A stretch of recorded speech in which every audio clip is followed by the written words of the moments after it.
Hey everyone, my name's Nate. I am a product manager at Sphero, and I'm here today to show you the BOLT+ Power Pack. Now, when you open up your BOLT+ Power Pack, you're going to be met with 15 BOLT+ robots and their charging cradles. There's an educator guide that's tucked away in the lid, and when you open up the accessory compartment, you will find protractors, turbo covers, challenge cards and stickers, maze tape, and then the power supply to power your BOLT+ Power Pack. And on the lid of the accessory compartment, you'll see there's a QR code that will take you to Sphero Central. That is our hub for all of your resources for being able to get the most out of BOLT+. So when you first get your Power Pack, you need to get those robots charged up so they're ready for classroom use. Let's plug it in by using the barrel plug on the back side of the Power Pack. Once you plug it in, you will notice that lights start to begin to illuminate on the robots. There is a blue LED charging indicator to let you know that the robot is charging inside of its cradle. If you don't see that blue charging indicator, you're going to want to just resettle that robot in the cradle so that it turns on. That's how you know your robot is charging. There are a few other LED indicators that you'll notice as well. When you first put it in the cradle, you'll notice a ring of lights that turn on. Those ring of lights are also a visual indicator of the battery level of your robot. Now that you have your BOLT+ robots charging, when you see that blue light indicator turn off and the cradle light turns purple, your robot is fully charged. Now at the end of the day, or when your robots are done charging, you can go ahead and unplug your Power Pack. The screen will turn on for about 30 seconds, but the robots will turn themselves off and they will be ready to go for you the next time you're ready to use them. Now that you've seen what's inside of the BOLT+ Power Pack, let's talk about the BOLT+ robot itself. The BOLT+ robot is about the size of a baseball. It's in a polycarbonate durable shell, which means that it's shockproof and it's also waterproof. Now on the top of the robot, you'll see the vivid LCD display. Around the circuit board is a ring of LED lights that you can program.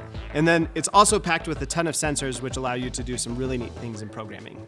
Now, if your robot's turned off, the lights are off and the screen's off, just give it a little bit of a shake to wake it up. The screen will display an animation and then it will rotate between the battery level and the robot ID. All right, and once your robot is turned on, you're going to go into the Sphero EDU app to connect. You'll click on the connect icon in the upper right-hand corner and your robot will be listed. Once you're connected, your robot screen will turn on and your LEDs will turn the color that you have set in your iPad. Now, we love the new display on the BOLT+ robot, and we know that you will too.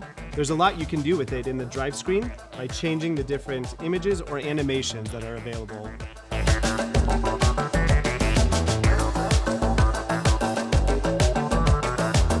Now, when you're inside of a Sphero EDU program, you want to make sure that your robot knows which way is forward. To do that, you need to aim it. There are two ways to aim inside the Sphero EDU app.